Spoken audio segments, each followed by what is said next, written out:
In June 1812, the young United States declared war on the greatest power in the world, Great Britain. For 2.5 years, Americans fought against the British, Canadian colonists, and native nations in a small but bitter war. Yet in the U.S. today, very little of the War of 1812 lives on in the public mind. It's the forgotten war. It's the war that we don't know too much about. Why was it fought? Where was it fought? Why is it important? It's the war that Americans have largely forgotten, but the British don't remember it either. For the British, 1812 is when Napoleon marched on Moscow. They have no idea there was a war going on the other side of the world. But if it's been forgotten in Britain and the United States, there is a place where people remember the War of 1812, Canada. In our minds, the War of 1812 is where we defend our version of freedom and liberty and democracy. The native nations that fought alongside the British would remember it too, but not as a victory. There's this sense that we lost because what we lost was the ability to govern ourselves on our own land. What lasted on every side was a mythical version of history. Stories grew up that really departed from the truth. These were enshrined in the history books. This was a time when legend and myth often substituted for verifiable history. Even real stories turned into legends. In Canada, both a frontier housewife and an aristocratic British general became national heroes. In the U.S., a Shawnee chief is still much admired, though he fought on the other side. And a war composed largely of American defeats is now remembered for a victory at New Orleans, Old Ironsides, the credo, "Don't give up the ship," and a star-spangled banner fluttering in the dawn. 1812 is a tiny war by world standards. Both sides are struggling to try and defend their own borders and attack the enemy. The total number of people killed in the war is very small compared to the major wars of the world, and yet it forges the destiny of a continent for 200 years to come.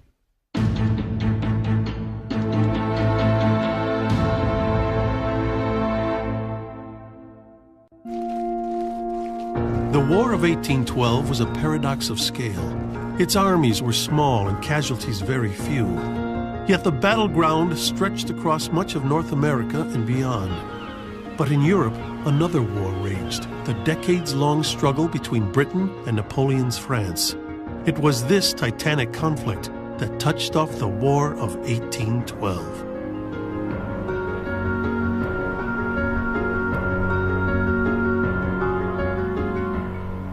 Britain was in a death struggle with Napoleon Bonaparte on the continent of Europe and on the seven seas at the time. It was a world war that was going on. The only way that Britain could really curtail Napoleon's empire building was to cut off supplies from reaching Napoleon's troops. So they were stopping ships on the high seas, and this upset the United States a great deal. If you carry goods for the French, you're on the side of the French. You cannot be neutral. The Americans are desperately trying not to take sides because they can make a lot of money by being neutral. And what they're finding is that neutrality has a cost. That cost could be high. In 1807, Britain began to issue a series of decrees to undermine American trade. All neutral ships trading with France had to stop in Britain first and pay a duty, or else the British would simply regard them as enemy. The enormously powerful Royal Navy seized hundreds of American ships. In fact, the British took more than ships and money. They seized men as well. By 1812, the Royal Navy had been at war for 19 years. They had over 120,000 men in service, and they're losing 10,000, 15,000 men a year. If they run out of sailors, they'll lose the war at sea, and they'll lose the war. When they stopped an American ship and discovered a sailor with a British accent, If he looked like he was a prime sea hand, he would be impressed into the Royal Navy. In the first years of the 19th century, Britain impressed over 6,000 sailors from American merchant vessels. Then, one June afternoon in 1807, just off the Virginia coast, the British ship Leopard demanded to board the U.S. Navy frigate Chesapeake, where 4 British deserters were serving in the crew. The Chesapeake refused. The British simply opened fire. They cannonaded the ship for 10 minutes, killing 3 sailors, wounding 18 more. The Chesapeake surrendered. The British came on board and took 4 men away.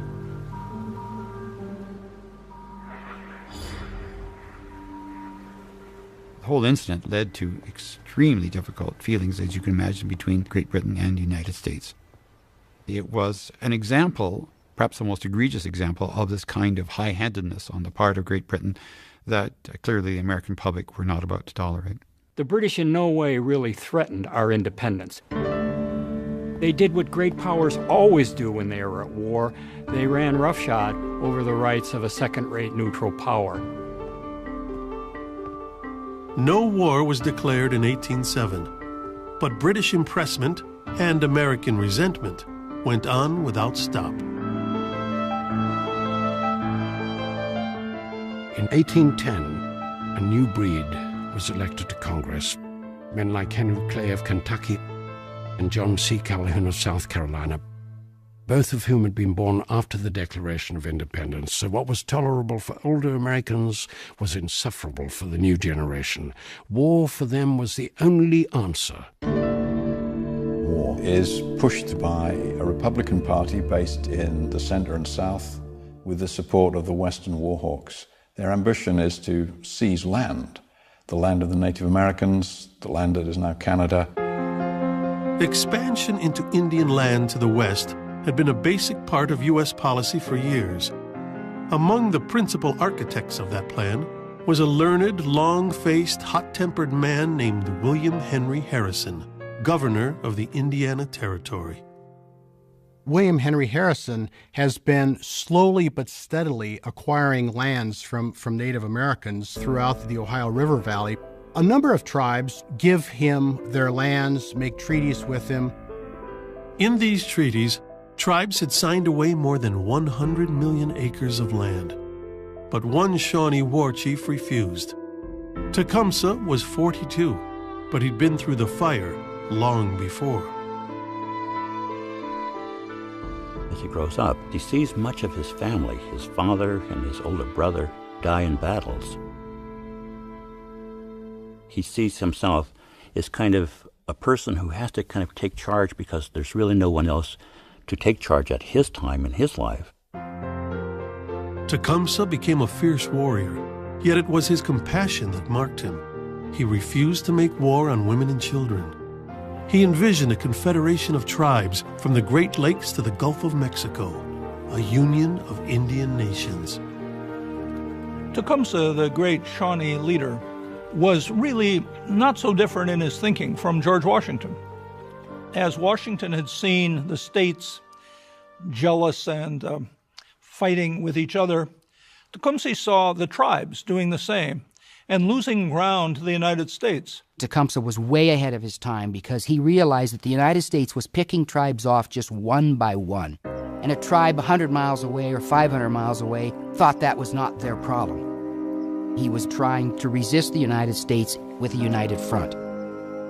The two protagonists met at Harrison's home in Vincennes in August 1810. The governor wanted to know why Tecumseh refused to accept treaties that others had signed. Harrison had expected to meet with 30 native warriors. Tecumseh brought more than twice as many. The confrontation soon took on mythic overtones. There were many examples of paintings of Tecumseh raising his hatchet at William Henry Harrison, and Harrison has his sword out. These may be apocryphal, but it's a perfect example of the relationship that these two had. Tecumseh goes right at William Henry Harrison, delivers a very bitter speech and denouncing Harrison for being there and denouncing the white settlers. Tecumseh, The Great Spirit said he gave this great island to his red children. He placed the whites on the other side of the big water, but they were not content with their own, and they came to take ours from us. They have driven us from the sea to the lakes. We can go no farther. My brother, I do not see how we can remain at peace with you.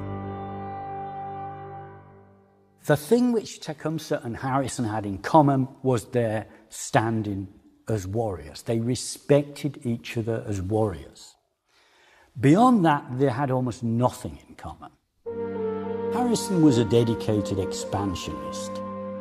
He saw the United States' destiny as rolling westwards, and he saw really no place for the Indians in that future.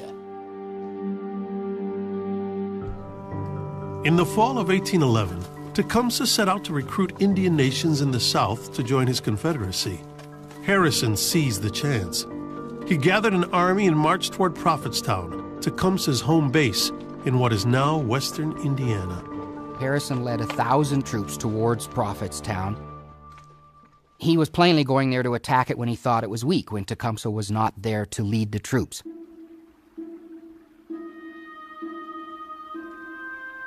A group of native warriors at Prophetstown decided to strike first. Before dawn, on the morning of November 7th, they moved through an oak thicket toward Harrison's army, camped on the banks of the Tippecanoe River. The attack certainly initially goes extremely well. The American soldiers are thrown into complete chaos. The natives inflict significant casualties.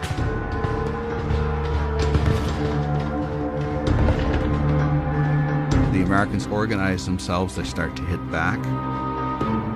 And so before light, the natives withdraw.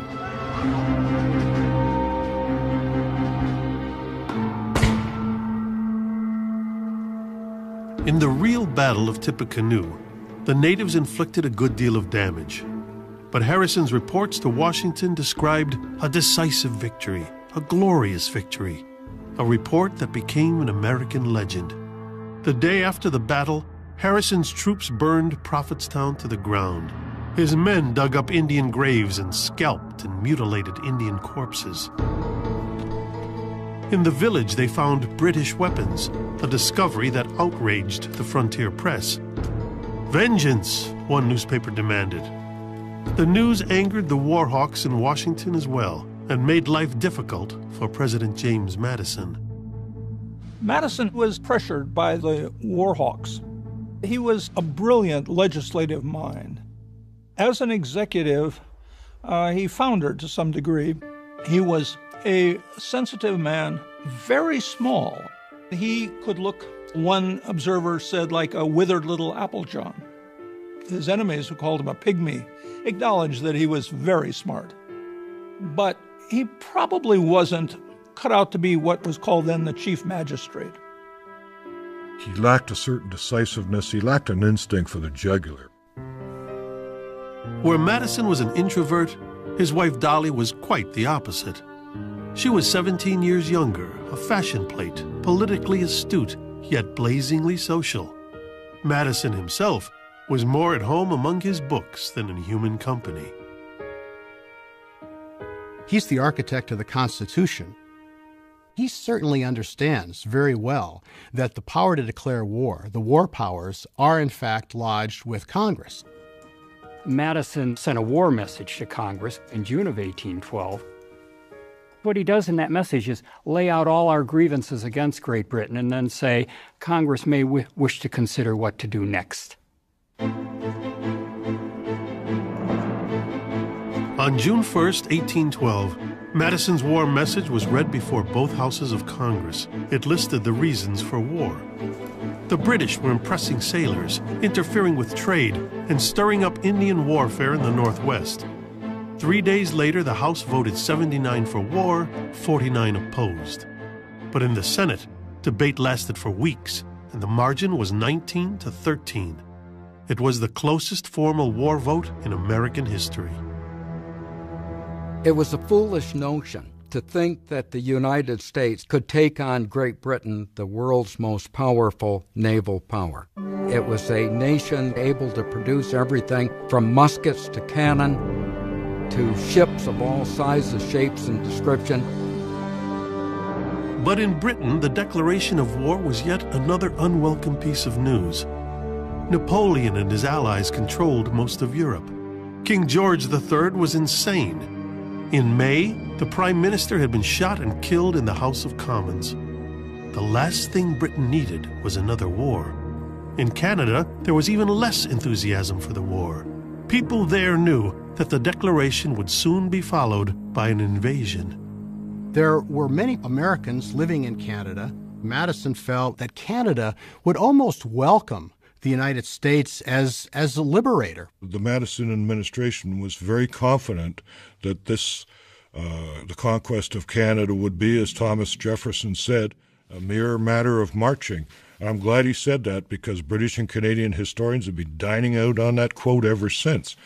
But there was a misplaced confidence, and in that the Canadians would not fight hard, that Britain would not fight hard to defend this territory.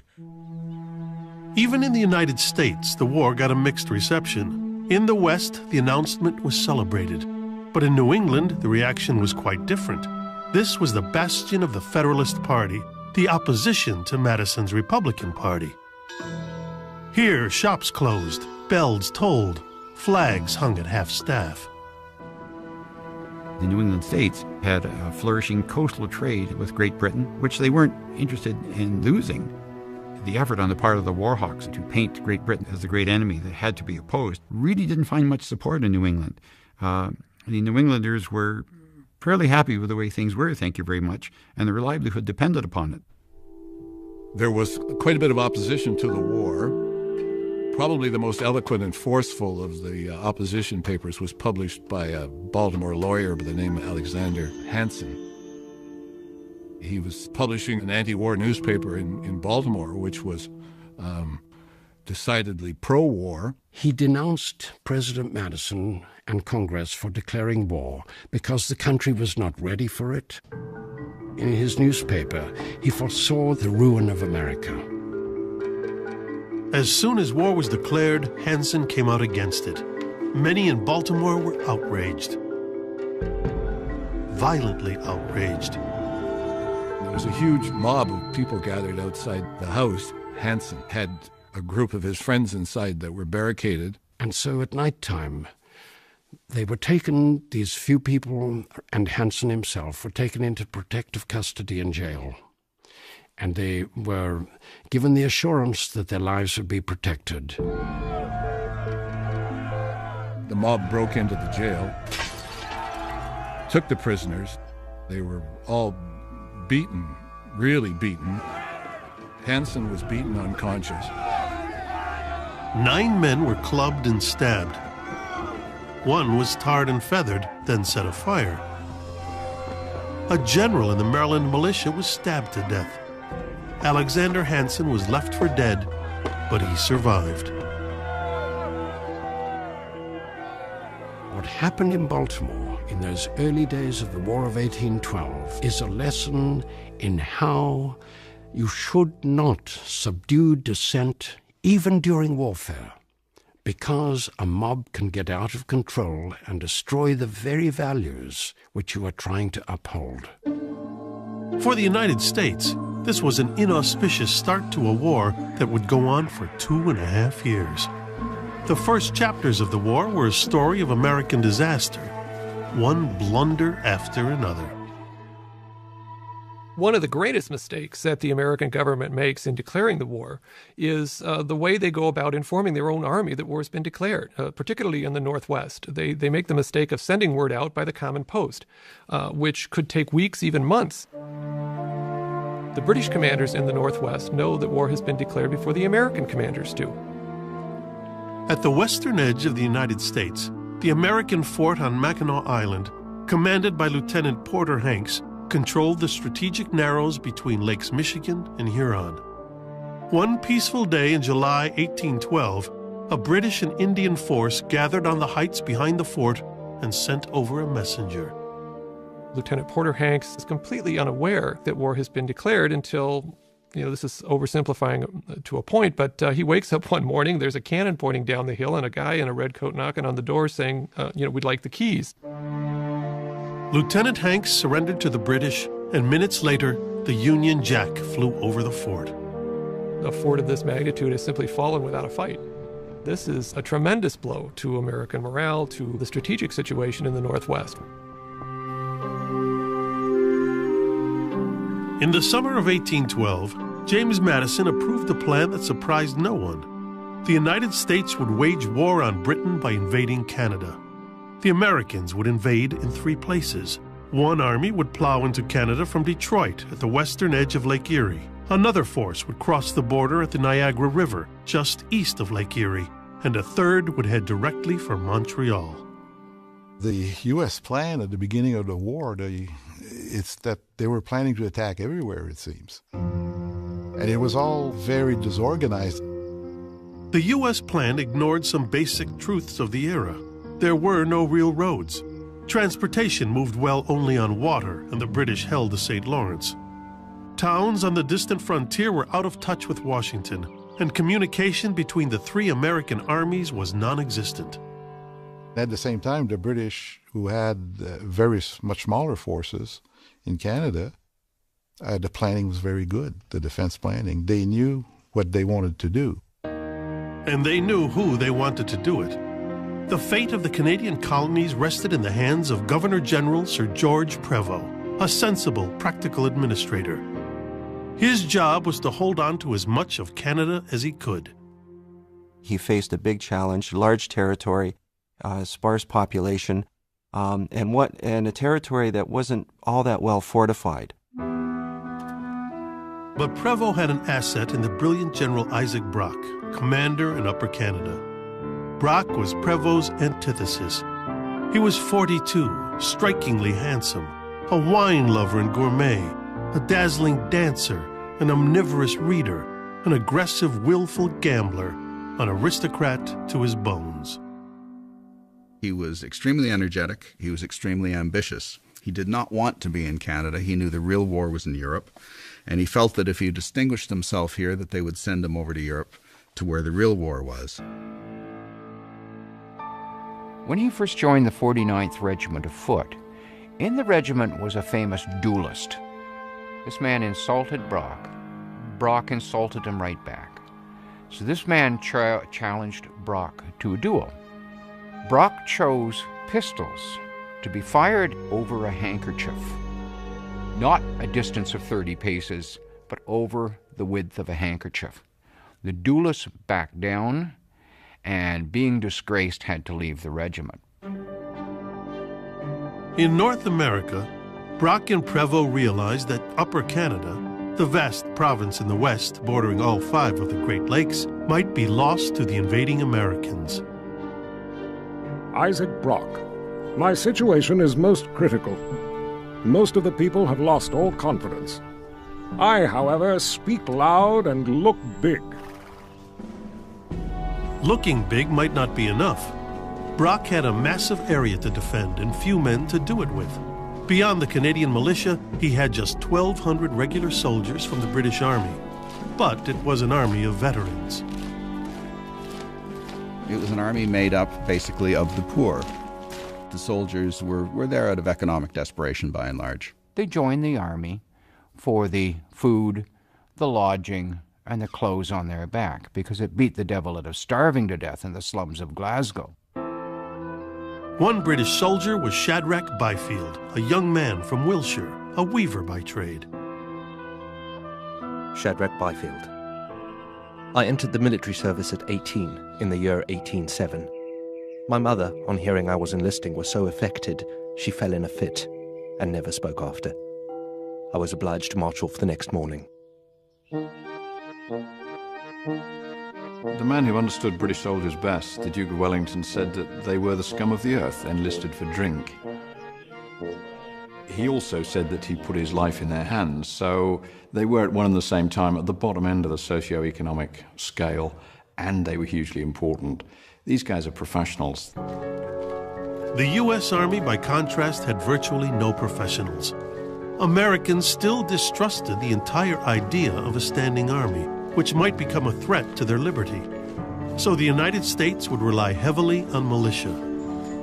Many of the militia during this period regarded their training on a monthly basis as an opportunity to get together with friends, discuss what's going on, and then adjourn to the local tavern to end up the day with a few drinks. American militia service was an oddly informal arrangement. They often had no uniforms. They often elected their own officers.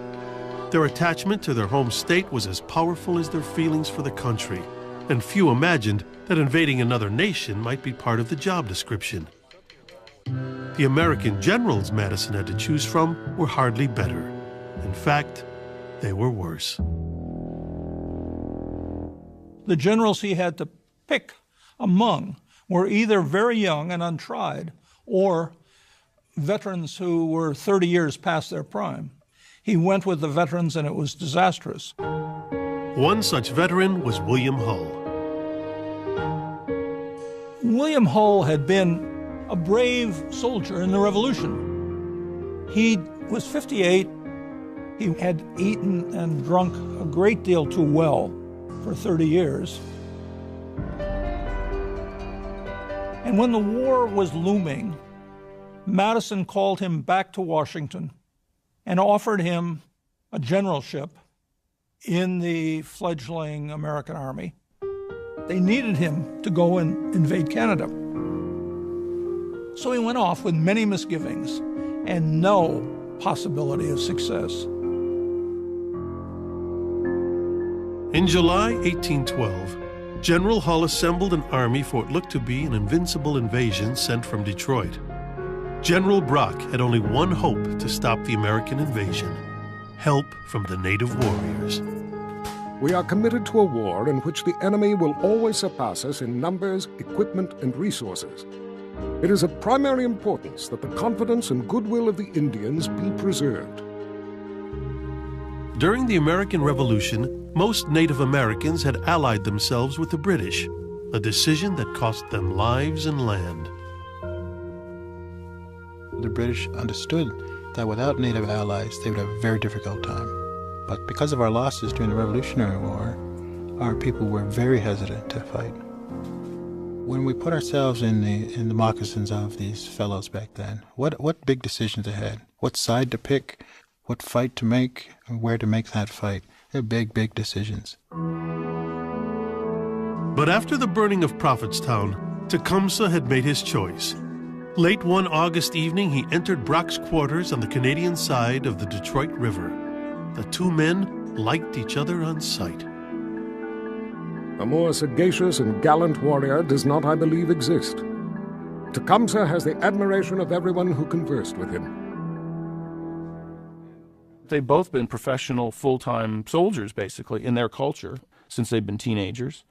Isaac Brock's older brother had been killed during the American Revolution as a British officer. And Tecumseh's older brother had been killed, and his father as well, fighting Americans. All of Brock's officers urged caution. Tecumseh pushed for an immediate attack.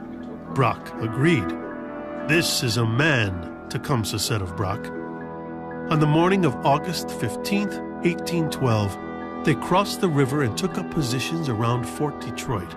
The Americans sat safely behind walls 11 feet high, but the audacious Brock sent General Hull a demand.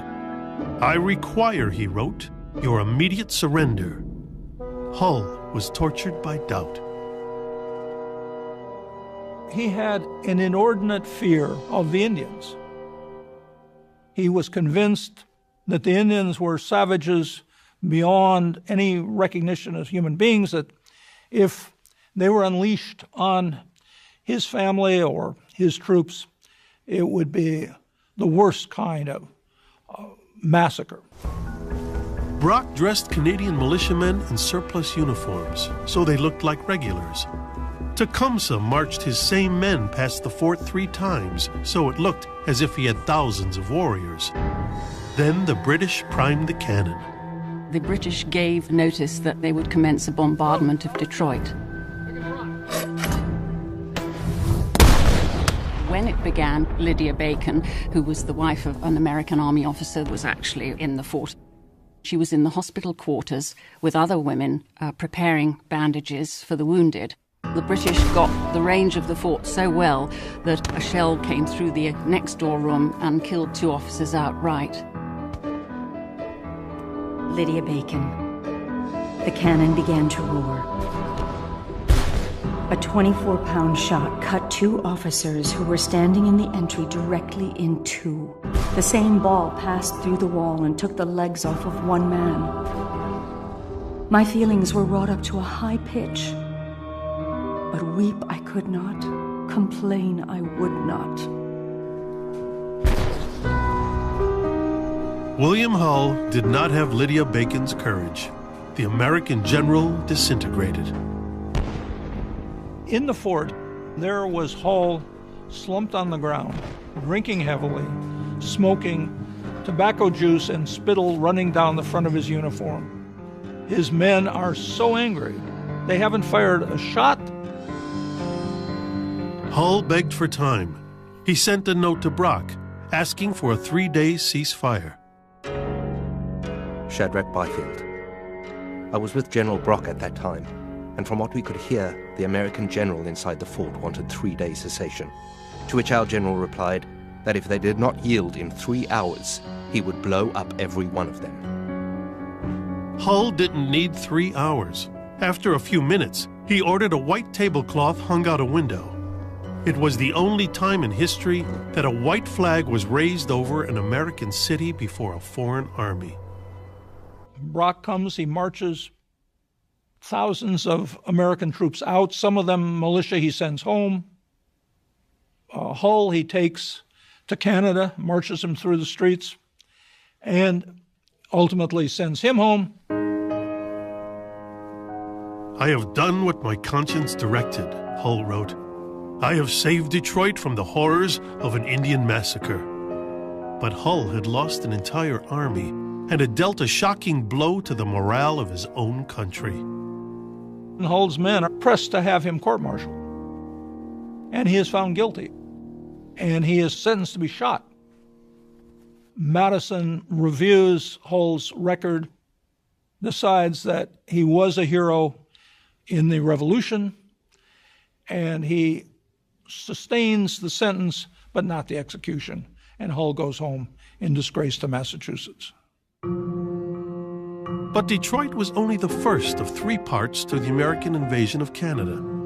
In October, a second American army assembled in New York at Lewiston, across the Niagara River from the Canadian village of Queenston. The general that's in command of the region for the American Army is Stephen Van Rensselaer. He's one of the richest men in New York. Stephen was a fine fellow, an effective politician, a statesman in New York State, but he had no military experience at all.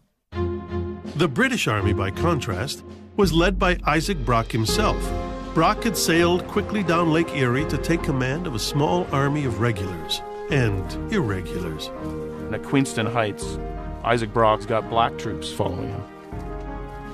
He's got poor Canadian farm kids. And he's also got a couple hundred Grand River warriors. It's this mishmash of people who all come together and fight and defend our version of North America. Brock's forces were assembled along the heights at Queenston. Yet Van Rensselaer decided to send his army across the Niagara River at Queenston, directly into the British troops. The Americans had thousands of militia, hundreds of regulars that could have crossed the river, but they only arranged for 13 boats to carry them. Now, the Niagara River is a difficult piece of water to get across, and especially in the middle of the night, and especially when it's rowed by men who haven't been across the Niagara River before. At dawn on October 13th, 1812, the Americans began to cross as cannon on both sides roared incessantly.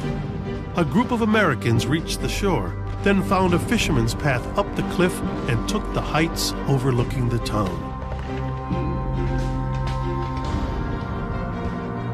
Brock knew that if the Americans were able to successfully get a toehold and capture Queenston Heights, there's a good chance that the British would lose Upper Canada. He leads British soldiers up the hill, dismounted with his sword drawn in full view of the American troops. An American soldier at about 20 paces away with a double-shotted musket fired at Brock, hit him in the heart and killed him instantly. The British raised the shout, "Revenge the General!" But the Americans held the high ground, a decisive textbook advantage. But the Grand River Iroquois warriors did not engage in textbook warfare. Our style of warfare, we like to stick close to cover, keep stealthy and gain the advantage on the enemy. Queenston Heights was basically a flanking maneuver on the native part. The native warriors worked their way behind the Americans, then burst out of the woods screaming their war cries. One American remembered, "I thought hell had broken loose and led her dogs of war upon us. I expected every moment to be made a cold Yankee." American militia that are still on the American side of the river can hear the whoops and hollers of the warriors as they're popping in and out of the woods, taking shots and so forth. Once the militia on the American side heard the war cries of our warriors, they refused to fight on Canadian soil. And they refused to cross to the Canadian side and aid the regulars that were being attacked up on the heights. The Americans who had crossed the river were doomed. John Beverly Robinson, a British artilleryman, watched them go. John Beverly Robinson. They had no place to retreat to, and were driven to the brink of the mountain which overhangs the river. Many leaped down the side of the mountain to avoid the horrors which pressed on them, and were dashed in pieces by the fall. Many died. The rest surrendered, giving the British almost 1,000 prisoners and one of the most momentous victories in the history of Canada. But they had lost one very important man. Isaac Brock, once called the savior of Western Canada, was now gone. Brock was one of those rare individuals who has a tremendous amount of charisma, a tremendous amount of organizational talent. This is a tremendous blow to Upper Canada. It's a tremendous blow to the British military in that time period. Yet the British, Canadian, and Native forces had again beaten back an invasion. 2 down, 1 to go. There was a third American army heading for Montreal. This one was commanded by a general named Henry Dearborn. Some of the young American officers coined the phrase Granny Dearborn because he was like their old granny, aging, sickly.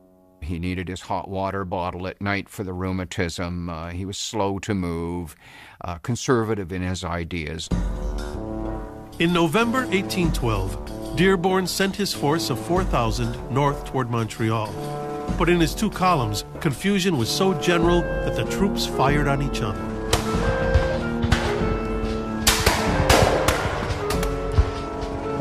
At the border, a full 2/3 of the militia refused to cross into British territory. Dearborn's troops never engaged the enemy. He called off the Third American invasion of Canada. It was an invasion that never happened at all.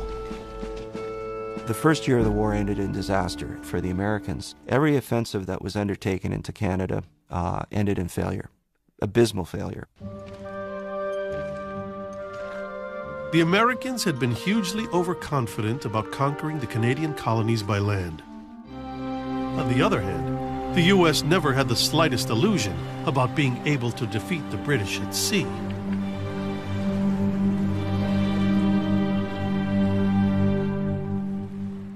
In 1812, the Royal Navy has over 100 ships of the line in commission. It has 200 frigates. The United States Navy has 8 frigates, no ships of the line, a few brigs, a few sloops, some gunboats. Who's going to win this war? It's obvious. But in this war of surprises, it was on the waves where the Americans had their first success. On August 19, 1812, the American frigate Constitution encountered the British Guerrière in the Atlantic.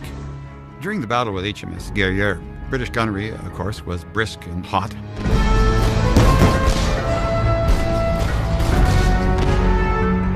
One sailor saw the round shot bounce off the thick bulwarks of Constitution. And the sailor said, "Huzzah! Her sides are made of iron." And in fact, it simply was that the planking was deliberately built thicker. At the end of the battle, there were over 12 of these round-shot cannonballs, you'd call them in civilian language, that were lodged in the hull of Constitution. So she became known as Old Ironsides, which she still is today. A few weeks after cutting the Guerrière to pieces, Old Ironsides met a second British frigate, the Java. The result was the same, surrender. And a second frigate, the United States, had defeated the Macedonian. With more guns and more men, the Yankee frigates simply overpowered their British counterparts. Strategically, those victories weren't terribly important. But my goodness, from a morale sense, they really fired up the American nation. The Americans won 3 straight. That was absolutely unprecedented. The French hadn't won 3 straight frigate actions against the British ever. So this caused some concern. What was wrong with English ships and English men that they couldn't beat these upstart Yankees? The upstart Yankee Navy still had few ships, but the U.S. government commissioned hundreds of ships as privateers. Privateers were merchant vessels built for speed, authorized to carry arms and cruise against the enemy's commerce in time of war. Privateering is state-licensed piracy.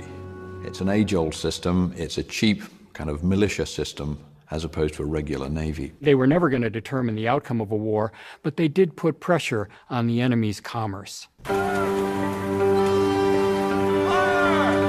In the autumn of 1812, the American victories at sea gave people in the United States a sense of hope.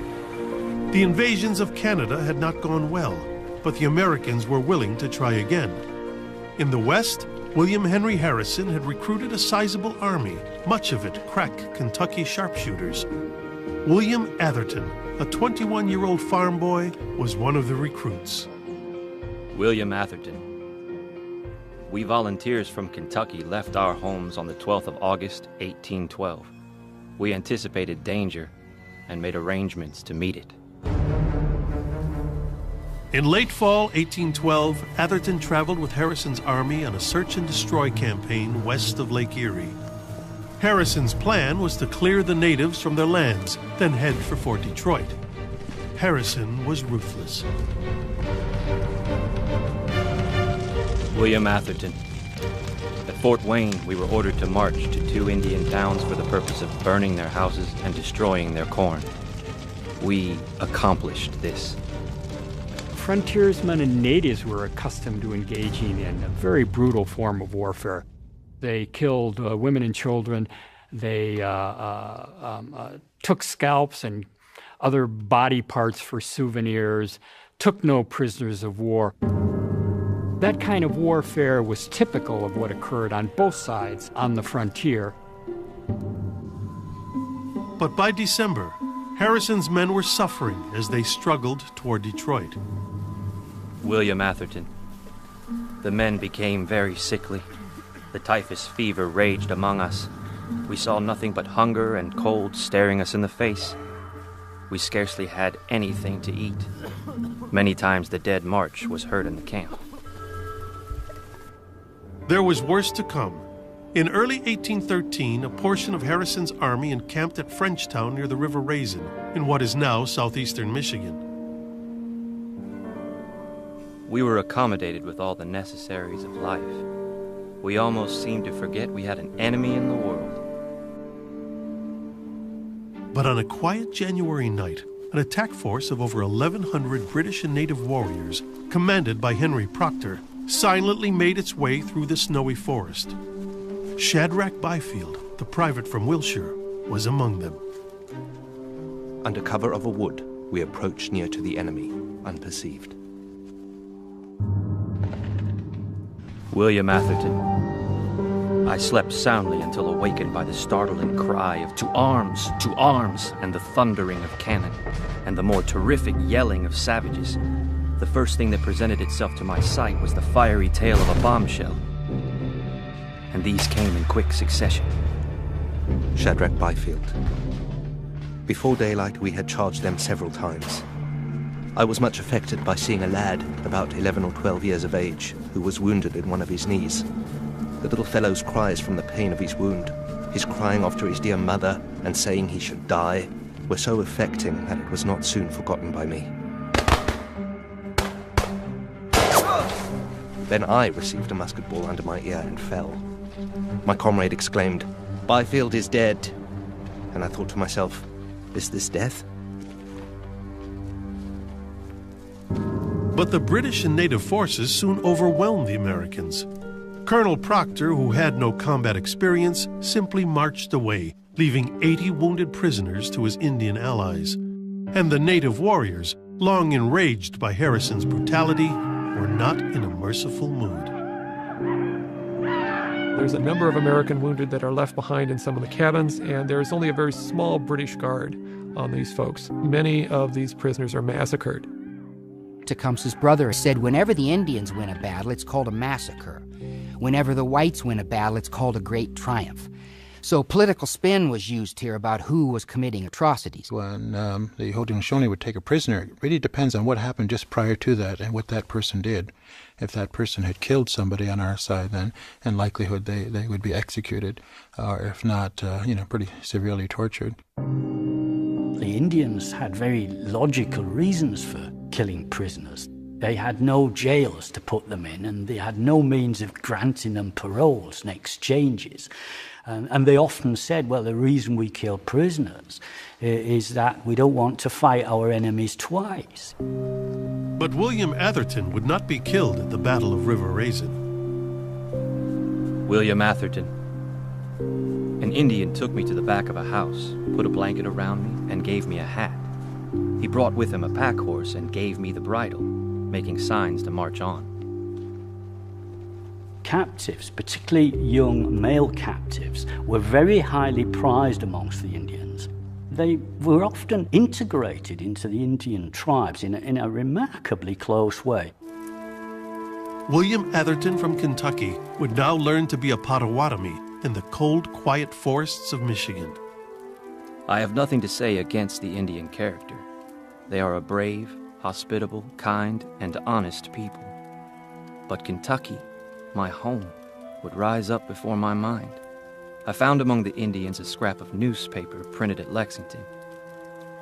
This I read over and over, again and again. For James Madison and his nation, 1812 was a year of debacle and defeat, the utter collapse of the ambitious three-part invasion of Canada. 1813 had begun with the massacre of American troops at River Raisin. Even worse, the British Navy had begun a strangling blockade along the eastern seaboard. By the end of March, the blockade extended from the Delaware Bay to Florida. The American economic system just stops. Trade dries up.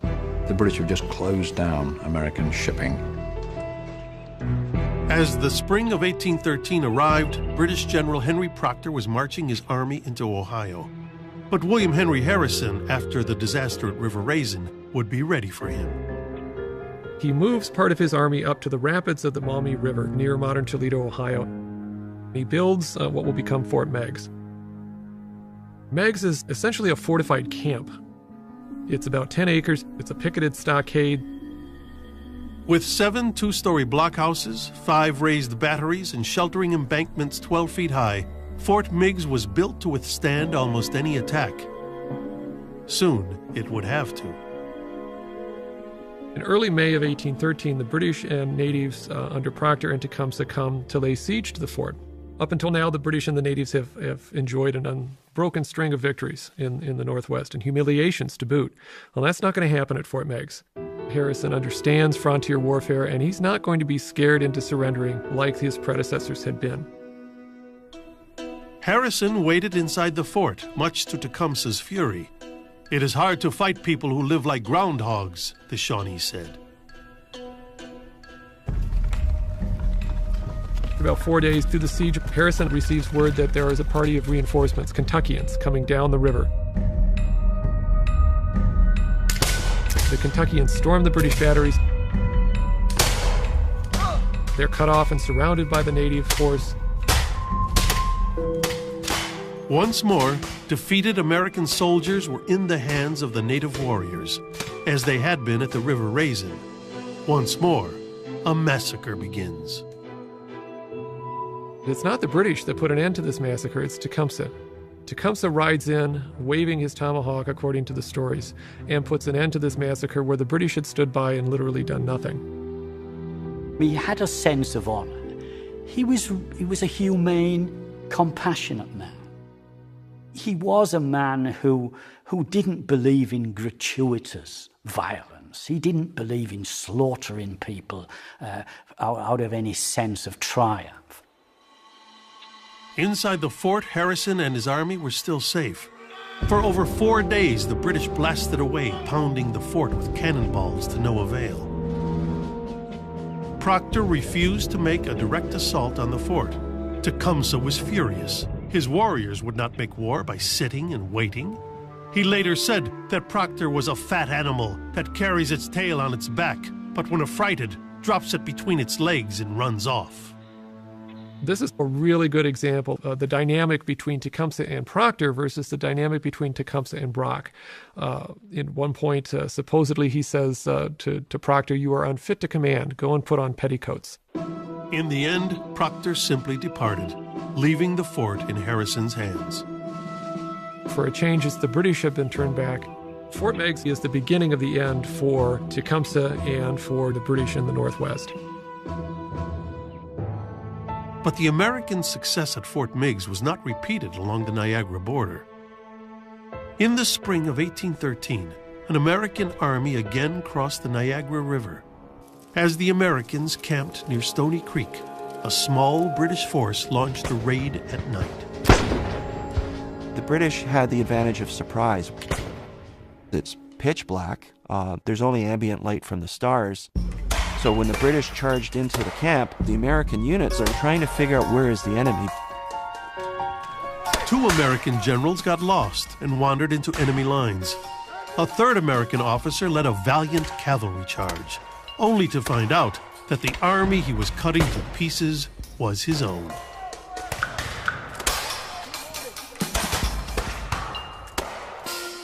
The Battle of Stony Creek is, in many ways, representative of the War of 1812 in microcosm. The American commanders are captured. The British commander gets lost in the woods. The Americans technically are defeated, but they retain the field. The British are victorious, but they retreat.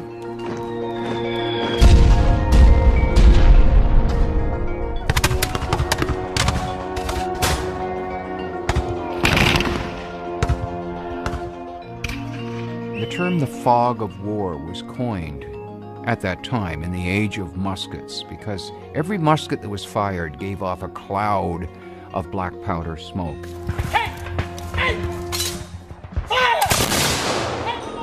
Muskets were dreadfully inaccurate. They were also slow to load. You had to get within about 80 paces of an enemy to shoot your musket at them and hope to hit them. So the most effective way of using the muskets was to mass your men together in tight formation and have them fire a volley.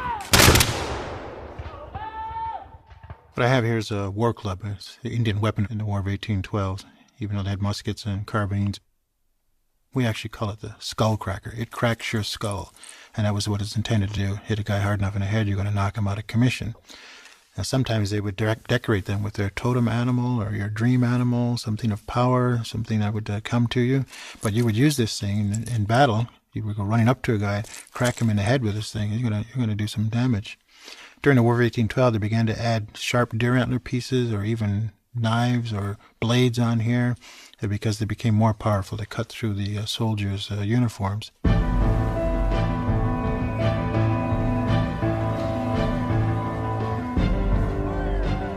If the war club was the most basic weapon, the most powerful weapon was the cannon. It took a crew of up to 15 men to charge, aim, and fire these hefty and often inaccurate guns. One British captain, Philip Broke of the Shannon, outfitted his ship with gun sights at his own expense. He drilled his crew constantly in gunnery. It paid off in short order in a memorable duel with the American ship, the Chesapeake. The British won the Shannon-Chesapeake action off Boston. The USS Chesapeake, and in the space of 11 minutes flat, went from a fighting ship to a complete wreck with a British crew on board. This was the shortest, sharpest, and bloodiest frigate battle in the history of war at sea under sail. But in America, the bloody battle would be remembered for a slogan, the dying words of the American captain, James Lawrence. Before he died, he uttered the words, "Don't give up the ship." And that became a watchword for the United States Navy from then on. The irony is that not long after Lawrence urged his crewmen and his officers, don't give up the ship, that's exactly what they did. They had no choice. The British boarded the Chesapeake, and the Americans had to surrender the ship. So in the end, it was given up. James Lawrence died in battle at sea, but the naval battles that would really matter in this war were fought inland on the lakes. It was important for the British to maintain naval power of some kind on Lake Erie, and equally important for the Americans to obtain naval power on Lake Erie. If you can control the lake, you can control the flow of supplies, you can control the logistics of the area. Both armies are operating at the end of a very tenuous supply line. The commander in charge of the small British squadron on Lake Erie was Robert Harriet Barclay, a 27-year-old veteran who had already lost an arm in battle. His opposite number was Commander Oliver Hazard Perry of the U.S. Navy. Both men were overseeing the feverish construction of ships on Lake Erie. Both countries have to build fleets out of local timber with imported shipwrights, imported materials. It's a competition. Who can build the biggest ships the fastest? The coming naval battle would decide the fate of the entire Great Lakes region. On the morning of September 10th, 1813, the U.S. fleet sailed toward the British. Perry, on his flagship the Lawrence, flying a flag that paid homage to Lawrence's last words. Not a word was spoken, an American seaman remembered. It seemed like the awful silence that precedes an earthquake. This was the time to try the stoutest heart. Perry sailed into the British squadron with his flagship, the Lawrence, and just started trading broadsides with the two principal British ships on both sides. The first cannonball tore through the Lawrence. The biggest risk to the sailors were not direct hits by the balls themselves. The biggest damage was caused by the splinters when the cannonballs penetrated the oak hull. It sent huge splinters out that would be like flying lances.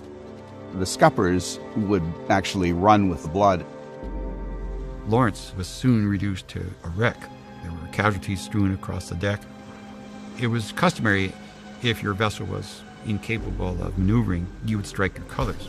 Perry wasn't about to do that. Miraculously, he had survived the cannonading. He had the ship's longboat brought alongside, and he jumped down into the longboat with shot whizzing around his ears. The famous painting shows him standing in the boat. He probably didn't stand in the boat. But he certainly was under fire. The British realized what he was doing, and they tried to target him. There were cannonballs and round shot and grape shot and canister raining down, but he made it safely to the second ship, the Niagara. He hoisted his colors in the Niagara and pressed on with the attack. After 3 hours, the British gave up their ships, all of them. An entire squadron of the world's most powerful navy had been captured. At the end of the battle, Perry sits down and he writes a very simple note. We have met the enemy, and they are ours. 2 ships, 2 brigs, 1 schooner, and 1 sloop. Barclay had been wounded in his other arm. And when the officers of both sides who had died were being buried ashore, it was Perry who held Barclay to his side. 2 young men, and really one of the most poignant scenes, I think, from a war that many say should never have happened, watch the burial take place. There was gallantry on both sides. There was honor on both sides. The U.S. controlled Lake Erie, and the British supply line was severed. Immediately, General Proctor withdrew from his position on the Detroit River, pulling his troops far back into Canada. The British retreated eastward along the Thames River, Tecumseh urging Proctor to stand and fight. Tecumseh, we are very much astonished to see our father preparing to run away. The Americans have not yet defeated us by land. We wish to remain here and fight our enemy. We are determined to defend our lands. We wish to leave our bones upon them. Finally, at a place called Moraviantown, Harrison's advance guard of mounted Kentuckians came up with Proctor's retreating force. Proctor prepared to make a stand in a swampy, wooded ground along the River Thames. He established two thin lines of defense. Harrison's Kentucky horsemen cut right through them. Shadrach Byfield. After exchanging a few shots, our men gave way. I was retreating when one of our sergeants exclaimed, "For God's sake, help me! Stand and fight!" I stood by him and fired one shot, but the line was broken and the men were retreating. Proctor was riding away from the battle. Tecumseh will not give ground. He's not going to retreat anymore. And already years had passed where he had rebuilt his army. Tecumseh and his warriors are really kind of left to fight by themselves. He's going to stay and fight, even if it cost him his life, and it does. He's wounded in the chest. Mortally, he dies in the pitch of the battle. Those Kentucky men who rode him down and killed him, they were desperate to see the end of him and everything he stood for. The death of that one iconic leader took one of America's really dangerous enemies out of the war. After that, the Native Americans were no longer a force in this conflict. Imagine for a minute if we had rallied with Tecumseh, if we had gotten the Native nations together, if we drew this thin red line on the border and say, that's it, enough is enough, at that time we would have had the balance of power to change American history. Tecumseh's death marked the end of an era. Never again would Indian nations help decide who had power in North America. Soon, 62 Native chiefs signed an armistice, with William Henry Harrison himself. Immediately after the Battle of the Thames, William Henry Harrison started building Tecumseh up into a larger figure, referred to him as the Napoleon of the West. America seems to love dead Indians. Not only is that a historic line, the only good Indians I saw are the dead ones, but in reality, the killing of Tecumseh is one of a series of victories that fuel the American spirit. If you go to Annapolis at the Naval Academy, there's a statue of Tecumseh. Apparently they paint him up every time they're going to have final exams or heading off to war, that somehow he's this symbol, this living symbol for the military, even though he was defeated. By that fall, William Atherton was no longer a Potawatomi. After months in the Michigan forests, he told his native family that he wanted to go home. William Atherton. Every eye was fixed upon me. Some seemed astonished and others angry because I would think of leaving after being adopted into the family. But they soon made signs that I could go. But he was still not home free. He had to be handed over to the British and he became their prisoner of war. On both sides, military prison life was a matter of survival, at best. When I was delivered to the British, I was placed in the guardhouse, and during our confinement, we suffered from hunger. I had the floor for a bed and a log for a pillow.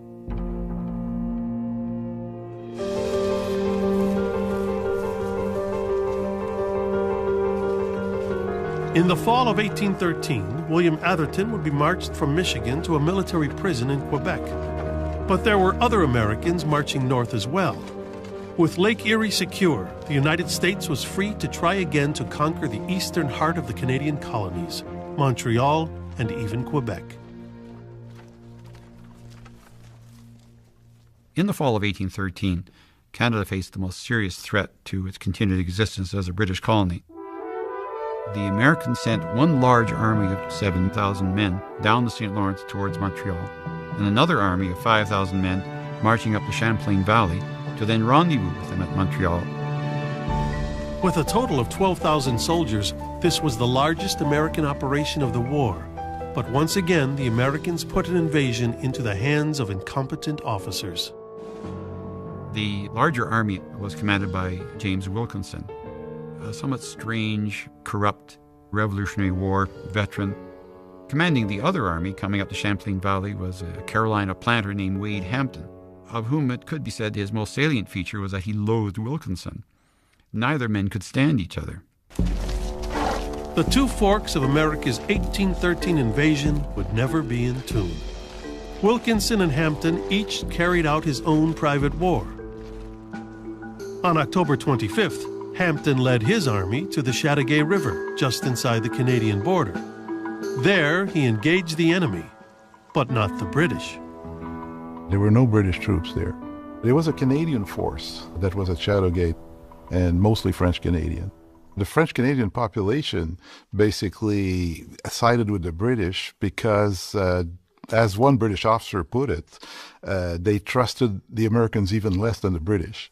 The French-Canadian regiment at Chateauguay, the Voltigeurs, was commanded by Lieutenant Charles Michel de Salaberry.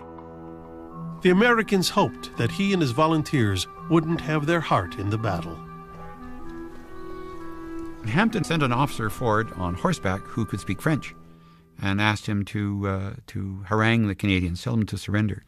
So this officer dutifully rode forward and said, "Brave Canadians, give yourselves up. We have no argument with you. We come to bring you liberty and freedom." De Salaberry took a musket from one of his men and he fired a long-range shot, which dropped the American officer in mid-speech. They formed, they attacked. The Americans were repelled on the west side of the river. And on the east side of the river, they tried to surround the Canadian force. They were beaten there too by an ambush in the woods. The Canadians were outnumbered 5-1. Still, Hampton had the American forces retreat across the border. Half the invasion of 1813 was finished. The Battle of Chateauguay loomed very large in Canadian mythology. The battle was fought primarily by Canadians and their Aboriginal allies. And so that one is rightfully claimed as a great Canadian victory. There were principally French Canadians there, but there were also Scottish, Irish, even German Canadians who took part, all of whom used French as kind of a common language at the time, and who fought well together in defense of their farms.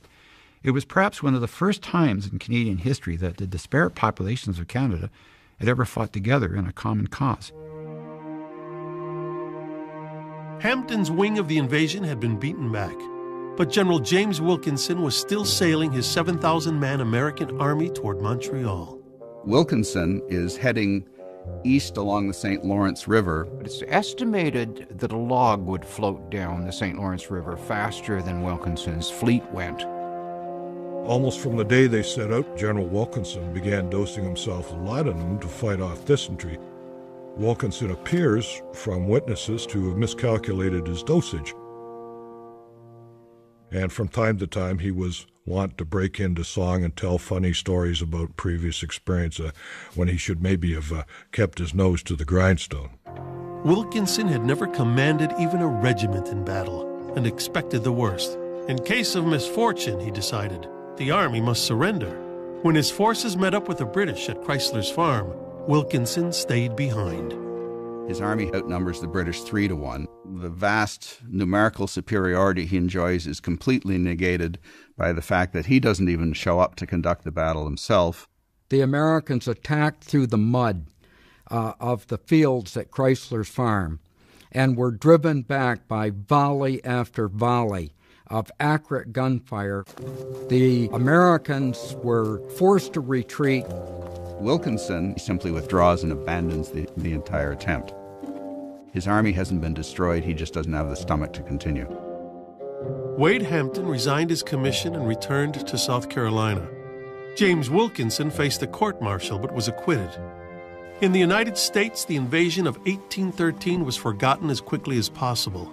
In Canada, the militia's role in the battles of Chateauguay and Chrysler's Farm would be remembered forever. Canadians weren't quite sure who they were before the War of 1812. But after the War of 1812, the key populations knew who they weren't, and they weren't American.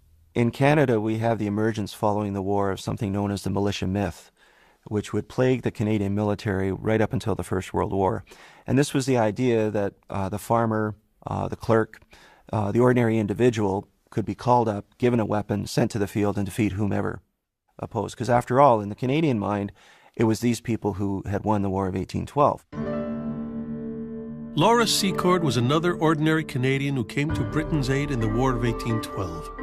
A 37-year-old housewife from Queenston, she became famous for struggling through 20 miles of wilderness alone to warn the British about an impending attack. There's been debate about the usefulness of her trek, but over time she became a legend. On the 100th anniversary of her journey, a Canadian chocolate company adopted her name and image as its logo. By 1992, she was put on a postage stamp as a true national hero. Modern historians look at her representing the pioneer woman's experience. A lot of courage, a lot of fortitude was necessary for many pioneer women to survive in the Canadas in those days. And I think, in a sense, she has become representative of that collective experience. It's indicative also of the post-war thinking process that both nations have coming out of the war. Both Canada and the United States have this grasping for national heroes.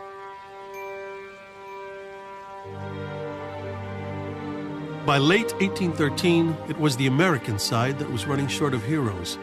They'd secured the Great Lakes only to launch another invasion that crumbled in the face of smaller British forces. Morale for the American army was at rock bottom, just as it was for young William Atherton, freezing in Quebec.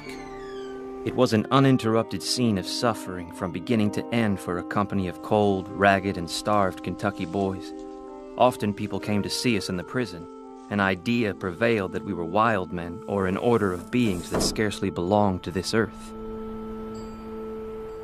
Atherton would spend another year trying to survive the horror of military prison.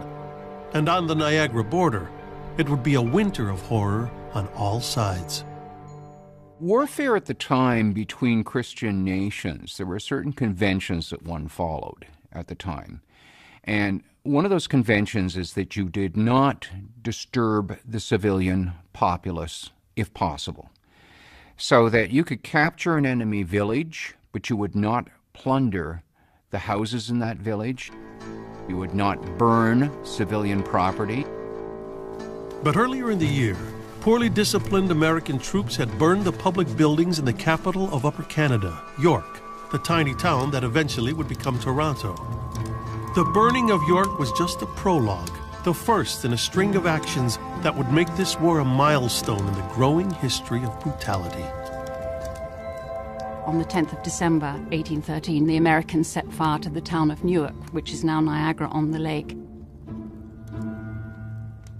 It was a very cold, snowy day, and by, the middle of the afternoon, the town was virtually a smoking ruin, and people were homeless and left to try and fend for themselves in the bitter winter conditions. There was one woman who was ill in bed. They moved her bed outside the house and just left her in the snow while they set fire to her house. The British called for an immediate retaliatory strike. This kicks off a rash of burning that really lay waste to the entire Niagara frontier by the end of the year.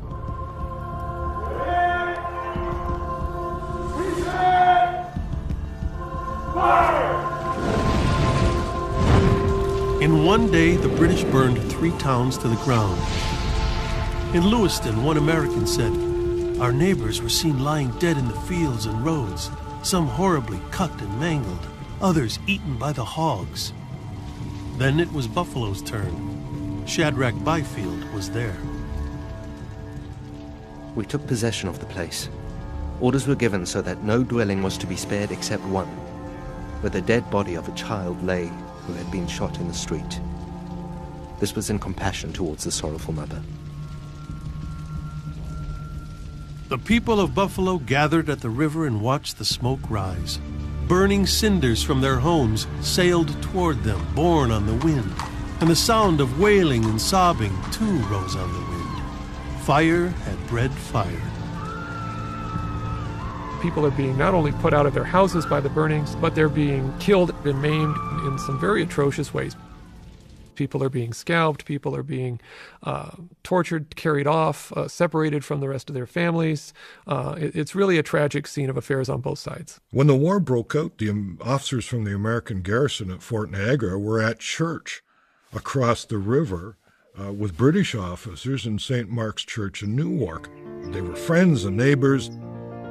They traded across the border. They married across the border. By the end of 1813, it was a scene of desolation. The Canadian and American side of that river were just desolation.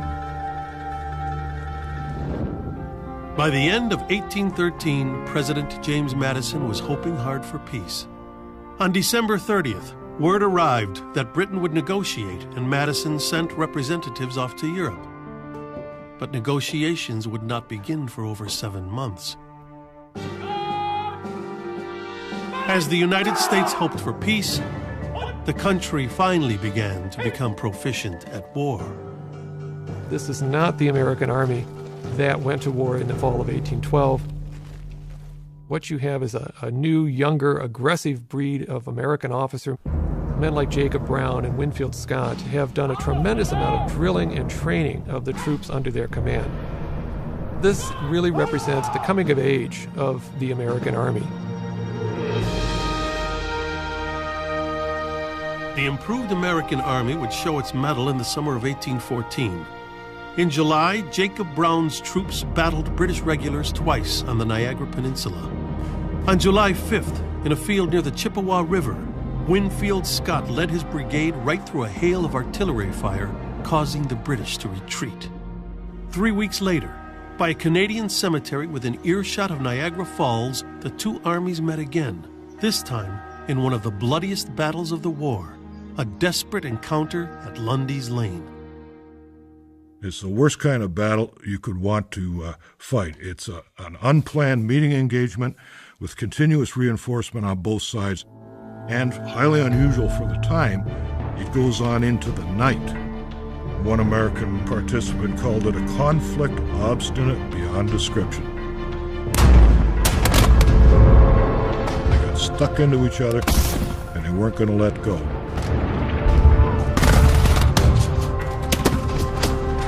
The soldiers were firing their muskets at each other at only a few feet away. The flash from the musket fire might scorch their clothes as the musket ball went flying by. Shadrach Byfield. Our bugle sounded for the company to drop. A volley was then fired upon us, which killed 2 corporals and wounded a sergeant and several of the men. The company then arose, fired, and charged. Units of the American Army performed very well, and at battles like Chippewa and Lundy's Lane, the British are, grudgingly respecting of the American performance. They stand on the field of battle under gunfire, and they don't flinch. And at this point, the British say, well, these guys have actually learned how to do this. By the end of 5.5 hours of fighting, close to a third of both armies are dead or wounded, or run off in the night. Brown was badly wounded during the battle. Scott was seriously wounded. On the British side, General Drummond was wounded. Major General Ryle was not only badly wounded, he was also captured. It was a bad night for generals, Lundy is saying, and that's a fact. It was a bad night for everybody. Shadrach Byfield. The 49th suffered severely in this engagement. In the morning, we collected the wounded and received orders to burn the dead. Shadrach Byfield had escaped unscathed from what had been one of the bloodiest battles in the war. 2 weeks later, in a much smaller fight, Byfield was hit by a musket ball below the elbow. There was no ability to repair that kind of damage, so on any limb that was hit, the typical treatment would be to amputate. This is done without anesthetic. The surgeons were quite good at what they were doing, and they were quick. You've got the so-called loblollies that are standing by with the surgeons who are ready to hold you down as he takes off a limb with things that we would normally find at a hardware store. Our doctor informed me that my arm must be taken off. They had men to hold me, but I told them there was no need of that. The operation was painful and tedious. Byfield had his forearm amputated and still had enough presence of mind after the operation was over. The attendant was going to take it out and throw it in a pile of limbs. He said, no, bring that back. I want to give that arm a decent burial, and he did. A few boards were nailed together for a coffin. My hand was put into it and buried on the ramparts. The stump of my arm soon healed, and 3 days after, I was able to play a game of cards for a quart of rum.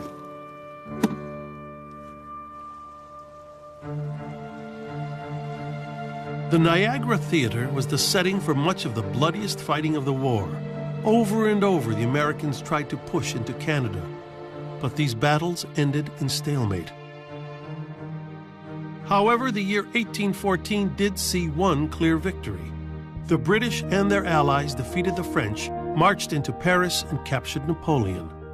A world war that had lasted nearly 20 years was apparently over.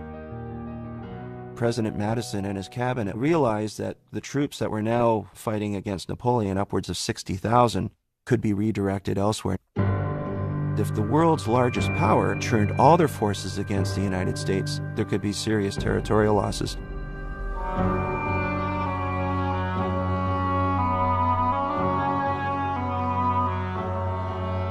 With the fall of Napoleon, the British could expand their operations on the East Coast. By now, they were a familiar presence in the Chesapeake Bay. The year before, the dashing and aggressive Admiral George Cockburn had cruised relentlessly up and down the bay, burning homes and inflicting damage wherever he could. The very mention of his name instilled fear into people's hearts by this time. His remit really was to harass the people of the area, to gain intelligence and to capture and destroy trade and shipping. The British actually launched raiding parties on the western shore of the Chesapeake Bay. They would get off of their larger boats, come in on smaller boats on the land. They would raid plantations. They would steal silverware, cattle, burn the farms, and take away the slaves. Over the course of the war, the British freed over 4,000 American slaves. A number of those slaves didn't just run away. They fought on the British side. The colonial Marines were ex-slaves who enlisted in a special corps of Marines in British service from about April 1814. Royal Navy captains were more than happy to help slaves escape. There was a long legacy of slaves trying to find any means necessary to have freedom, and the British offered that. The British really wanted to show that America was really a hypocrite. We had a president of the United States that was holding slaves at the time. The nation's capital, Washington, D.C., was a slave-holding district. George Cockburn, although he was initially very dismissive of the notion of recruiting the refugee slaves, after a few weeks he had nothing but praise for them, and he found that they were very, very determined. They were infinitely more dreaded than any of the British troops. Black men in red coats really gives a powerful edge to this war. It's something that scares the living daylights out of the American South. The idea of large numbers of disciplined, armed black men. What's going to happen next? In August 1814, 4,500 British regulars sailed up the Chesapeake Bay and landed in Maryland. The British were just a day's march from the nation's capital. Washington as a capital has really only been in place for far less than 15 years. It's really just dirt streets, mud, a few government buildings. Washington was a swampy, mosquito-infested malarial town of just 8,000 people, full of tree stumps and refuse. Even John Armstrong, the American Secretary of War, called Washington a sheep's meadow. He insisted that it would not be a target for the British. But Admiral Cockburn pushed hard for the British to strike against the capital. Within 48 hours, he said, the city of Washington might be possessed without difficulty.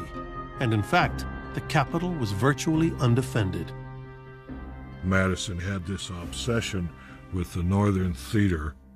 This leads to the situation where a British army moves on Washington and the best troops in the United States Army are 1,000 miles away.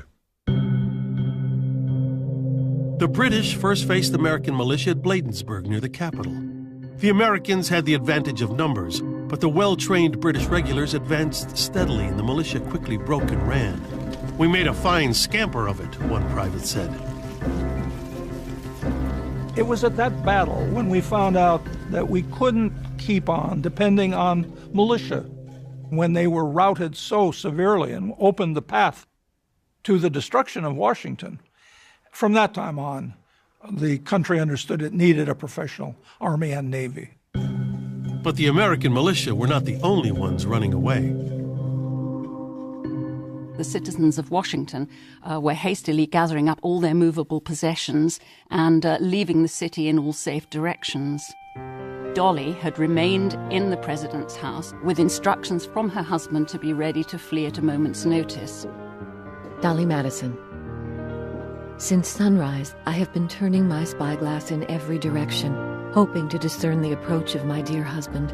But alas, Mr. Madison comes not. 2 messengers covered with dust come to bid me fly. Dolly Madison had been deserted by her honor guard that were supposed to keep her safe. Dolly was a Quaker, although not a fanatical one. She slept with a sword beneath her bed and said that she believed in giving as good as you got. I was so unfeminine as to be free from fear and willing to remain in the White House. If I could have had a cannon from every window. But alas, those who should have placed them there fled before me. 2 hours before the enemy entered the city, I sent out the silver, the velvet curtains, the cabinet papers, and General Washington's picture. One thing she wouldn't give way on was the portrait of George Washington. It was one of the standing portraits mounted in the entrance hall. She knew that to the British, who still considered Washington one of history's great traitors, that portrait would be the greatest trophy of the war. And she was determined that they wouldn't have it. It was actually screwed to the wall. There wasn't time to unscrew it, so she gave the order to break the frame and take the painting out, which was then given to, as she put it, 2 gentlemen of New York for safekeeping. Dolly set off in her coach and made for the country. It was twilight on the 24th of August, 1814, when the red-coated troops were at the city and marching up Pennsylvania Avenue. When they arrived in Washington, they burned the Capitol and then tramped more than a mile down Pennsylvania Avenue before they got into the White House. They found a table laid for 40 because Dolly Madison, the First Lady, had been expecting the military and the cabinet for dinner. So they feasted inelegantly. They toasted the health of their Prince Regent. They even drank to peace with America and down with Madison. And when one of the men found the ceremonial hat belonging to the president, he raised it by the tip of his bayonet. And he said if they could not capture the little president, they would parade his hat in England. They hacked at doors and window frames. They got all the furniture together. That night, they burned the White House. That night, people in Washington could read by the light of the fires. From a distance, the President of the United States, riding away, kept stopping to look at the flames coming from his city. Washington was a city in the making before the war. It was still evolving, a work in progress, if you like. And that had all been destroyed. The American press was outraged at the burning, and even London newspapers were shocked. The Cossacks spared Paris, but we spared not the capital of America? Is it certain that this is a legitimate method of warfare? The Americans had torched the public buildings of York, now Toronto, the capital of Canada, and this was just straightforward payback. There was a feeling in Britain in 1814 that America deserved some punishment. America had stabbed Britain in the back while we were fighting Napoleon, and Britain looked on the fight against the French and Napoleon as everybody's battle, not just Britain's battle. We were trying to confront tyranny in Europe. And while we were doing that, here's the United States stabbing us in the back and trying to invade Canada. The British occupied Washington for just one day. Soon, President Madison rode back into his charred, scarred city. This was the darkest hour of his presidency. The capital city was destroyed, and much worse seemed to be coming. The government simply did not have a way of financing the war in the fall of 1814. And one of the byproducts of that was that it defaulted on the national debt. Public credit had collapsed, and I think it's fair to say the U.S. government was on the verge of bankruptcy.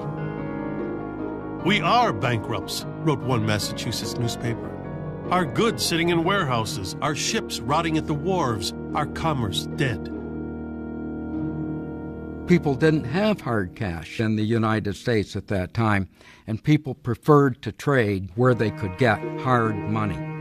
The British took advantage of this by paying American farmers in hard money. A tremendous amount of American produce and provisions was flowing into Canada and actually feeding the British Army.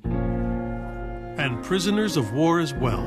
William Atherton, locked away in a Quebec prison, tasted New England's opposition to the war. William Atherton. In prison, the British tauntingly told us that we were eating Yankee beef. Most of their supplies came from the States. These things occur very frequently, and men who profess great patriotism are sometimes found to be engaging in it. Such patriotism as this would scarcely be found in Kentucky. That autumn of 1814, James Madison sent 2 regiments to an unusual destination, Hartford, Connecticut, where there were, in theory, no enemies. But force might be needed to quash a rebellion against the United States itself. For a group of New England leaders had announced a convention to be held in Hartford in the fall, and the New Englanders were bitter about the war. Many were openly defiant. Madison, like most Republicans, feared that the Hartford Convention was part of a larger secessionist plot. "Let the Union be severed," wrote one Massachusetts leader. "The United States seemed to be on the eve of destruction from within and without." America's badly beaten, the capital city's been torched. The British have won the war. It's just a question of what terms they're prepared to accept. At the negotiations in Ghent, Belgium, the British were prepared to accept large areas of American territory for themselves, including parts of what would become Maine and Minnesota, and they demanded that a massive Indian state be created around the Great Lakes. In other words, they were determined to end American expansion into the West. And there was muscle behind these demands. In September 1814, the Governor-General of Canada, George Prevost, led a British army into northern New York. It was the largest force ever to invade the continental United States.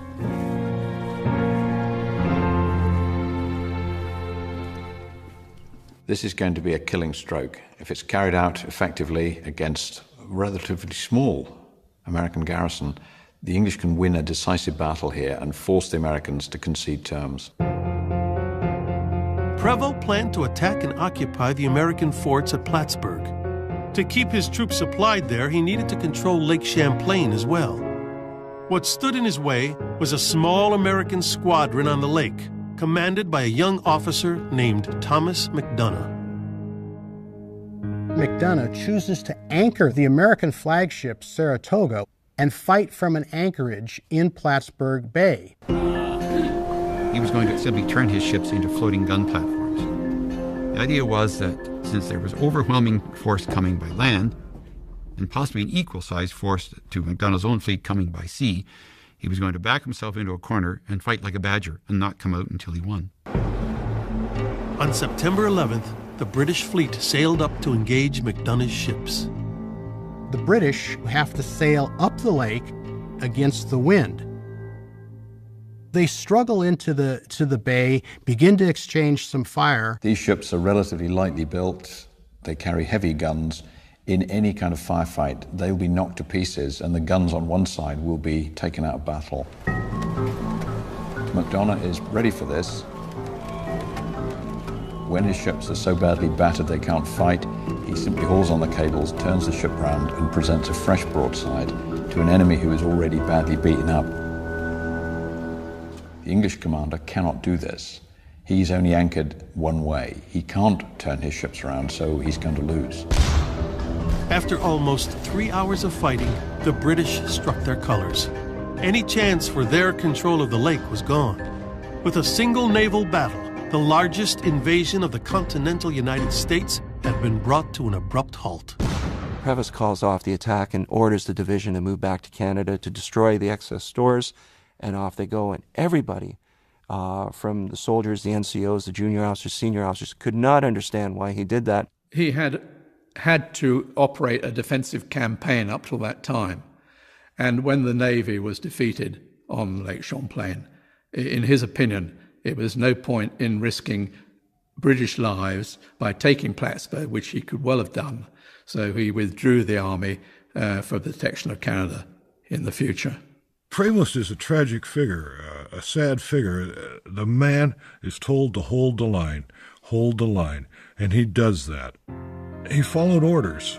That finished his military career.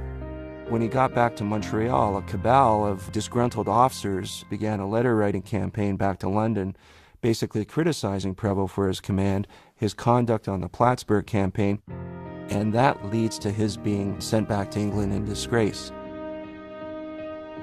Prevost's retreat meant the end of Britain's killing stroke invasion into New York State.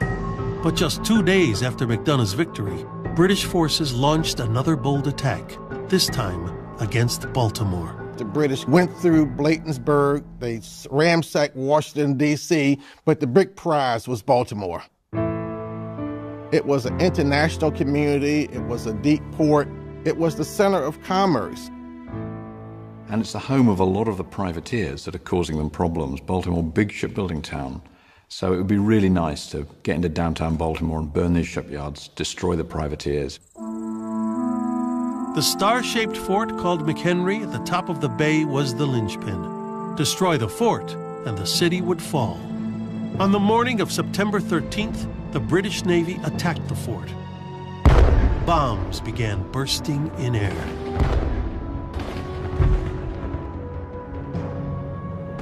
The British hurled 1,400 cast iron exploding shells at the fort within a 48-hour period.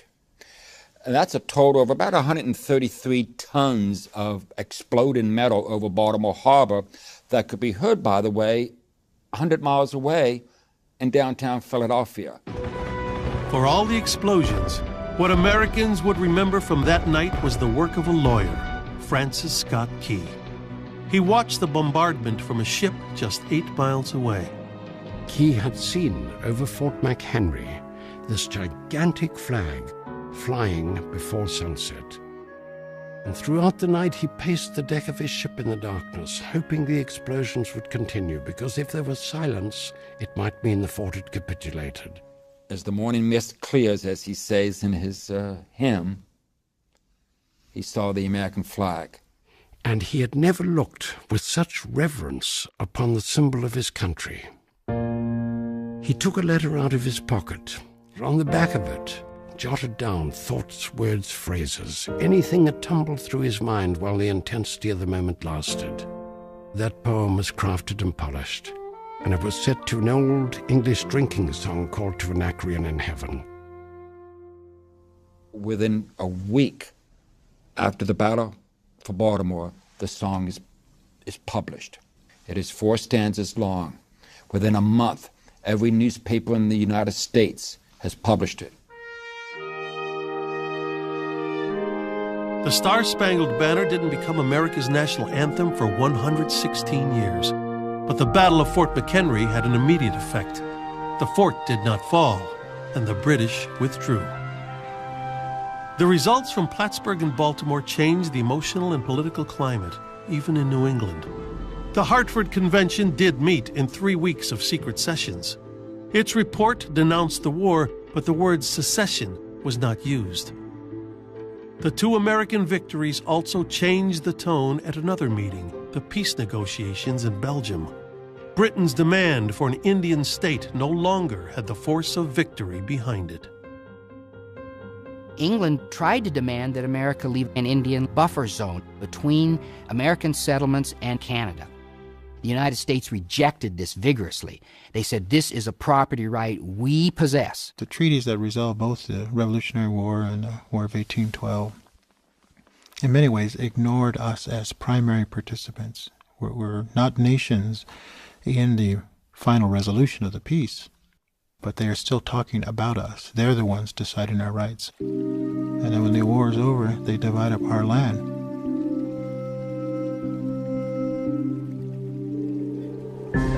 No one at the Ghent talks cared about impressment anymore. With Napoleon in exile, the British no longer needed to impress sailors. The key question now was, where should the borders be drawn? Negotiations dragged on into December, while a massive British fleet headed for New Orleans.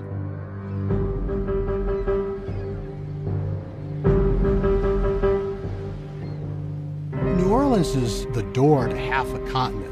It sits astride the mouth of the Mississippi River. The British really want to capture New Orleans as a strategic location to control not only the mouth of the Mississippi River, but all of its drainage, including Louisiana territory. The Battle of New Orleans would occupy an odd place in this war's history. The Canadians were not involved in the fighting. The British quickly forgot it.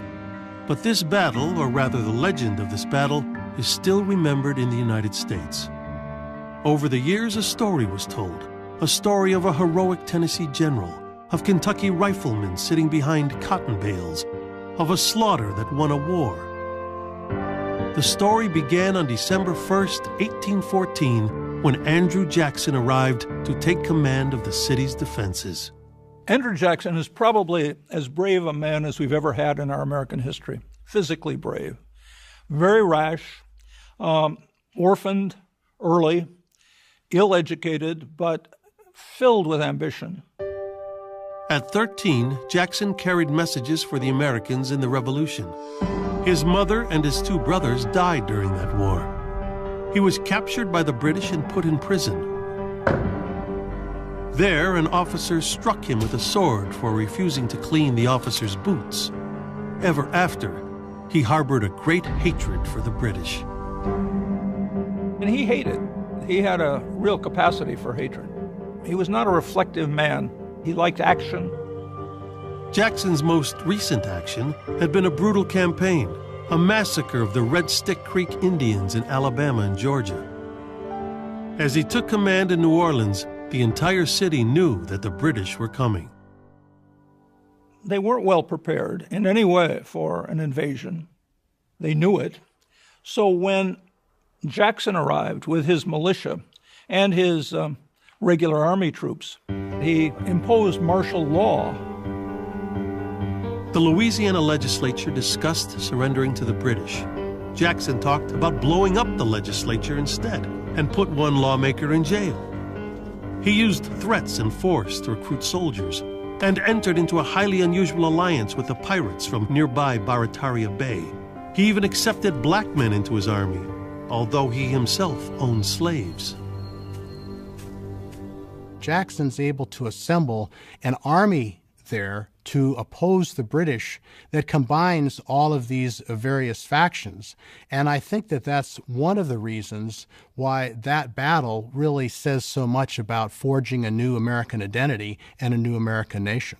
In fact, Jackson had assembled an army so diverse that orders had to be issued in English, French, Spanish, and Choctaw. Most of his 4,700 men were militia, lawyers, privateers, farmers, shopkeepers. The British were just one thing: soldiers. 5,300 professional soldiers. The British had to advance up the river. They had to clear Andrew Jackson's 3 defensive positions and reach the city. Pretty straightforward task. At dawn on January 8, 1815, the British general Edward Pakenham marched his troops across a field at Chalmett's plantation. Jackson has got his largely undertrained troops behind strong positions, so they're not going to be quite so nervous. Out in the open field, they wouldn't have lasted 5 minutes against British regulars. The British advanced in just the absolute best of old world tactics in terms of rank and file and fife and drum, and on across the fog-draped field they came, and smack into the American line, and volley after volley just tore the British troops to pieces. From start to finish, the attack was a shambles. The British were perfect targets on the open field, and Jackson saw his chance. "Give it to them, boys," he called, and his artillery thundered. The British paused to return the fire. Mistake. Edward Pakenham tried to rally his troops. He was shot and killed. For a time, no one knew who was in command, so no one called off the attack. The battle was brief and stunningly one-sided. The Americans had only 70 casualties. The British over 2,000, all in less than 25 minutes.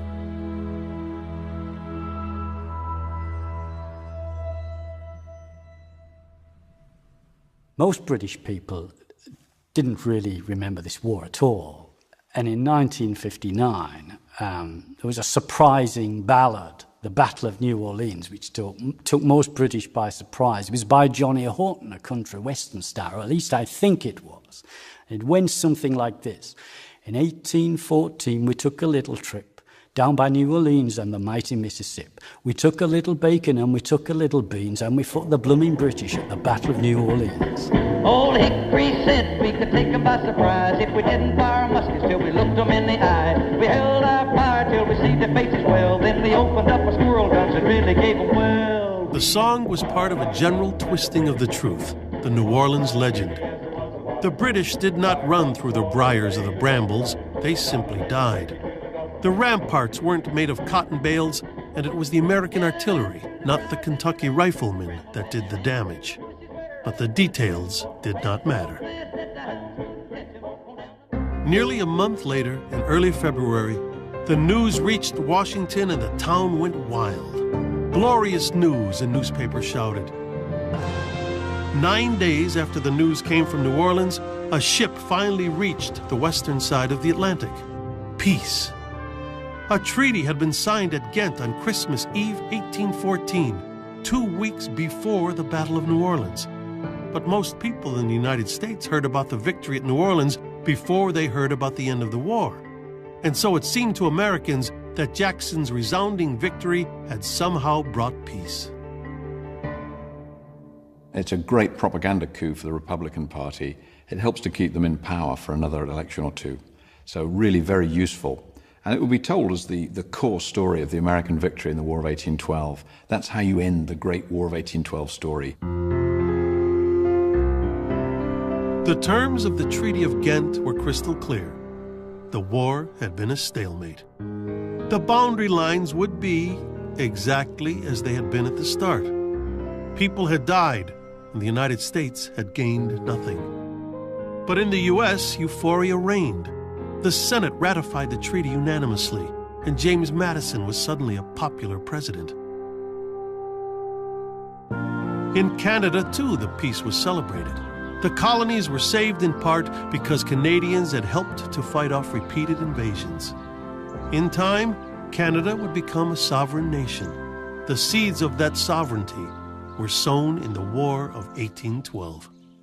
Of course, Canadians will say they won because they avoided invasion and in fact repelled the invaders, and that used to be in the school books. Americans can proudly say they won the War of 1812, and then they'll bump into a Canadian who will then remind them that no, in fact, Canadians won the War of 1812.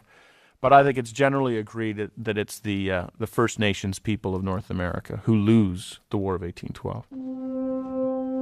In July of 1815, the British left Mackinac, the fort they had captured in the first battle of the war. Their native allies watched in shock. Chief Sosamawi of the Winnebago raged at the British officers. You promised us repeatedly that this place would not be given up. It would be better that you had killed us at once rather than expose us to a lingering death. We lost a land base. We lost our culture. They no longer needed us to fight their wars anymore. Then our allies slowly tried to make us children under the supervision of a parent. Our land was suddenly getting smaller and smaller and smaller. So that set in motion a kind of social, political, cultural, spiritual decay. People got depressed, broken spirit, broken heart.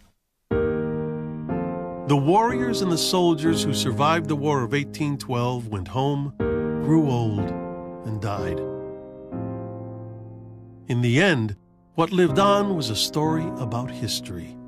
How its glories are enshrined in the heart of a nation, how its failures are forgotten, how its inconvenient truths are twisted to suit or ignored forever.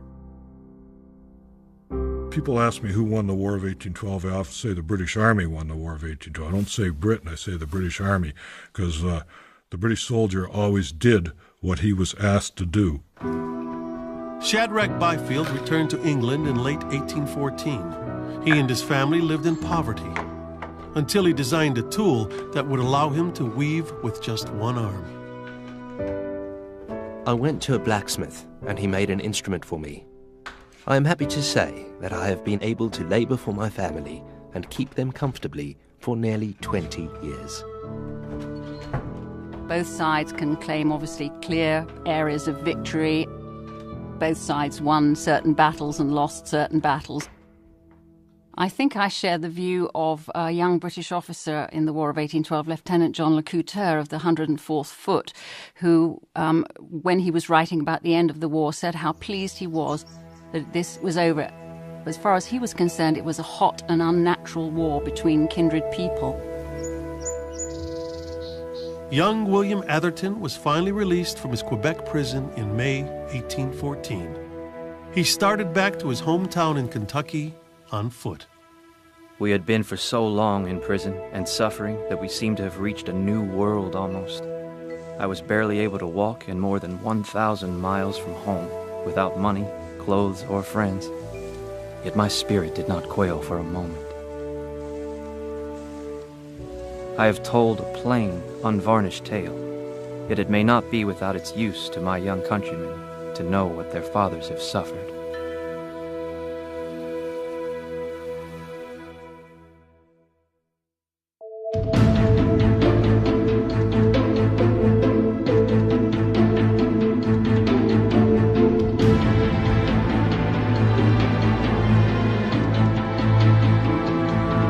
To find out more about the War of 1812 and other PBS programs, visit pbs.org.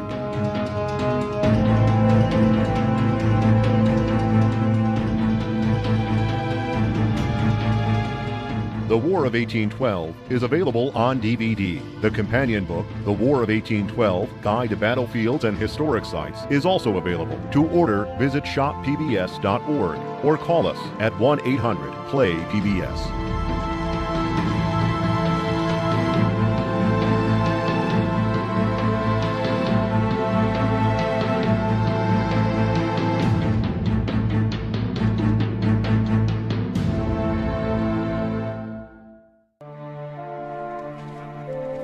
The uniform of the American Army and the British Army were very similar. They both wore wool jackets cut away at the waist with high-standing collars which served no function other than fashion. They had one uniform they wore all year. In the winter, they could put on a greatcoat to keep warmer, but the greatcoats were incredibly heavy and a real restriction to their movement. In night battles, they looked so similar, there was a great confusion, and frequently troops were firing on their own side. The red coat and the blue coat in dull light looked almost identical. The battle experience for a soldier was a horrifying one. Although the weapons weren't particularly accurate, there were so many hundred musket balls whizzing forward, it was the effect of a giant shotgun.